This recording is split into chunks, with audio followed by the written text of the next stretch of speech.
Magandang umaga, narito na ang mga balita sa inyong PRTV Newsbreak. Nilinaw ni Pangulong Ferdinand R. Marcos Jr. na walang utos mula sa pamahalaan na arestuhin si Senador Ronald Bato de la Rosa sa Senado. Tiniyak din niya ang tutukuyin kung sino ang nasa likod ng pamamaril. Kasunod, ang hiling niya sa publiko na huminahon at huwag magpadala sa haka-haka. Alamin natin ang detalye mula kay Christian Bascones. Christian? Naomi, agad na nagbigay ng pahayag si Pangulong Ferdinand Marcos Jr. hinggil sa nangyaring kaguluhan at putukan sa loob ng Senado, kung saan ilang oras na naka-lockdown ang gusali habang nasa ilalim ng protective custody si Senador Ronald de la Rosa. Ayon pa sa Pangulo, personal niyang minomonitor ang sitwasyon ng mahigit dalawat kalahating oras at agad na nakipag-ugnayan sa mga pinuno ng mga ahensya ng gobyerno. Kinausap niya si DILG Secretary John Vic Remulla at NBA Director Melvin Matibag na kapwa nagsabing wala silang inilabas na utos para pasukin o salakayin ang Senado. Binigyang diin ng Pangulo na ang mga nakitang naka-uniforme na nasa loob ng gusali ay mga nakatalagang PNP personnel at mga tauhan ng Senate Sergeant at Arms at hindi mga persang ipinadala upang manghuli o magsagawa ng operasyon. Mariing itinanggi ng Pangulo na gobyerno ang nasa likod nito at nilinaw na walang pumasok na militar, NBI o iba pang mga armadong grupo sa loob ng Senado.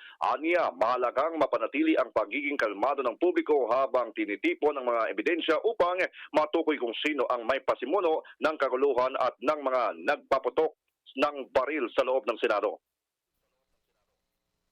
Nakausap ko na si Senate President Alan Cayetano at nag-agree kami. We agree that the thing to do now is to tell our people all to calm down and we will get to the bottom of this. Alamin natin kung sino ang gumawa nitong gulo na ito.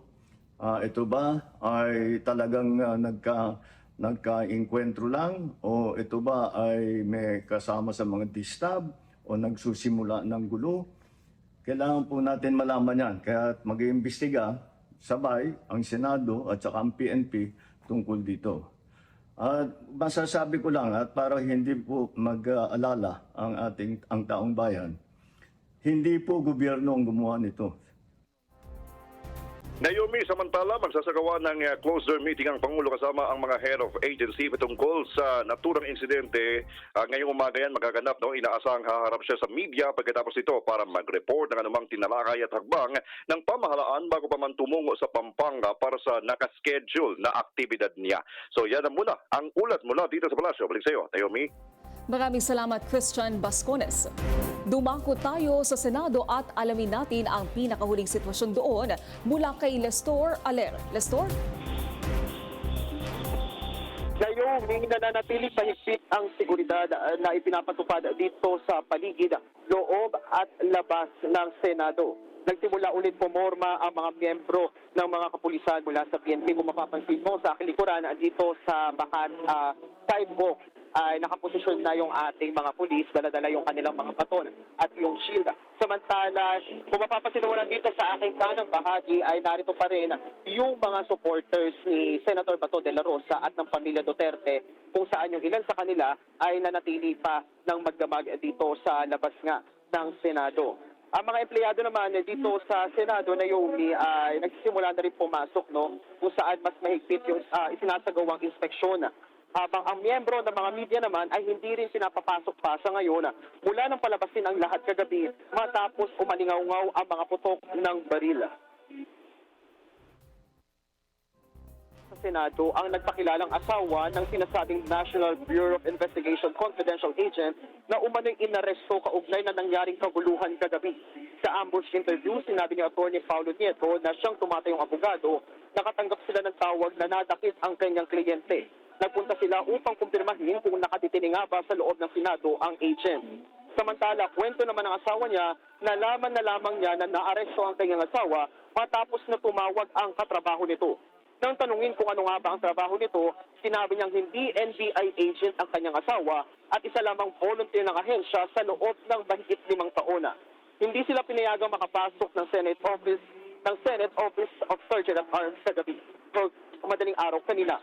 Sa ngayon ay wala pang kumpirmasyon mula sa mga otoridad kung may nahuli ba na talagang miyembro ng NBI o kung nasa kustodiya pa ba ng OSAA o nailipat na ito sa kustodiya ng pulisya. feedback po namin mula sa security guard is they already coordinated with the Sergeant at Arms daw and wala daw info whether or not may nakadetain dun sa custody ng Senate. So they cannot confirm at this point, or they did not deny if may nakadetain. Nagulat po, naiyak po ako.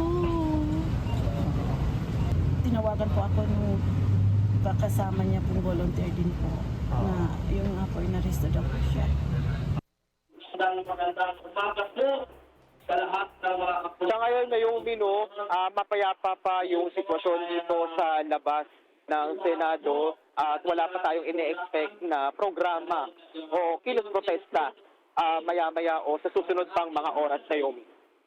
Or nalaman niyo ba kung bakit nasa Senado itong alleged CA na itong gayong sinabi naman ng NBI na wala naman silang tauhan sa mga oras na yan dyan sa Senado? Pasensya na po.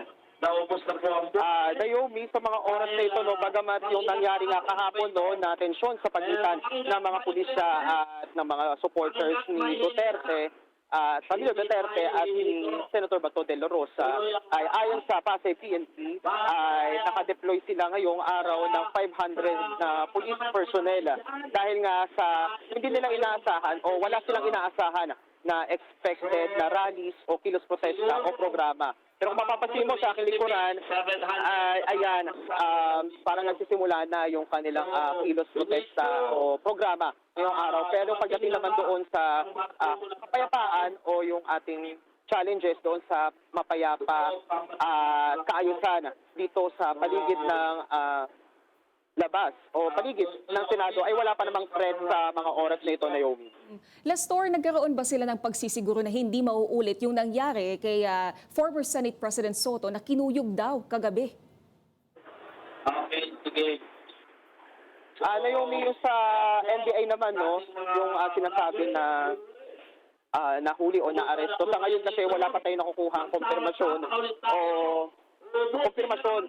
sa both side, no, sa Senado, sa OSA at pati na rin sa mga otoridad katulad ng PNP kung totoo nga ba na may naaresto ng NBI agent. Dahil nga kagabi, no, sinusubukan natin makakuha ng impormasyon sa mga kaupulan katulad ng Chief of Police ng Pasay, kay NCRPO Regional Director Police Brigadier General Anthony Adelin at pati na rin, no, kay PNP Chief Police General Melencio Nartates Jr. Maraming salamat sa iyo, Lestor Aler. Nagbabala sa publiko ang Cybercrime Investigation and Coordinating Center at Department of Information and Communications Technology na mananagot ang sinumang mapatutunayang nagpapakalat ng maling impormasyon at fake news online hinggil sa mga pangyayari sa Senado kagabi. Ayon kay DICT Secretary Henry Aguda, seryosong babantayan ang mga post na layong manipulahin ang opinyon sa social media platforms na lalong makapagdudulot ng kalituhan at pangamba sa publiko. Magsasagawa ngayon ng close monitoring ang DICT at CICC sa mga posts o content na matatagpuang nanghihikayat na dagdagan pa ang gulo o maghasik ng karahasan. Ang ganitong uri ng aktibidad sa ating cyberspace ay hindi kailanman kukonsintihin ng DICT at CICC dahil prioridad natin ang kaligtasan at kapakanan ng ating mga kababayan, lalong-lalo na ang ating mga senador at mga empleyado na nasa loob ng Senate building. At yan ang mga balita ang nakalap ng inyong PRTV Newsbreak. Live kami sa free-to-air Beam Channel 31, Signal Channel 31 at sa YouTube.